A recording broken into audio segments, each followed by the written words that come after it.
یو بک چطوری؟ من نشستم خیلی خوش اومدید به یه ویدیو خفن دیگه چنل من. آقا همونطور که میدونی من 2-3 هفته نبودم و ویدیو نمیذاشتم، حالا به خاطر یه سری امتحاناتی که داشتم و اینکه این بسته رو سفارش داده بودم که وقتی به دستم رسید همون روز اینا رو وصل کردم با اوکیش کردم و میبینید آقا الان بک‌گراندمون تقریبا اوکی شده و توی همین طی استریما و ویدیو گذاشتنمون هم تغییر میکنه و یه چیزای دیگه هم بهش اضافه میشه.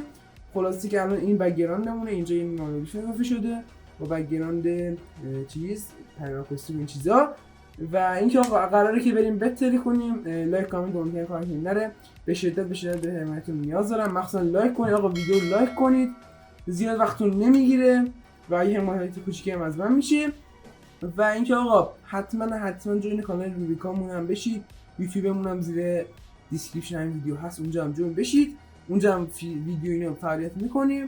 و اینکه آره آقا کلی نمای بک‌گراندمون تغییر کرده و قراره بریم فصل جدیدی شروع کنیم و حالا این هفته شاید از هفته بعدی یا این هفته شروع می‌کنیم به ویدیو گذاشتن، پس منتظر ویدیو خفن باشید.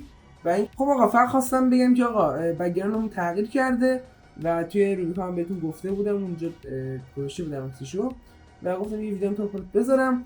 آره خلاصه گفتم اطلاع رسانی کنم که بعد از این شروع کنیم به ویدیو گذاشتن. حالا هر ویدیو ماینکرافت هر چیزی شما بگید یا ریاکت به نمیدونم آپارات و این چیزا داشته باشیم، آره تو کامنت ها بگید و اینکه حتما کامنتتون رو میخونم و لایک میدم که یادتون نره. آقا تا یه ویدیو دیگه پیس.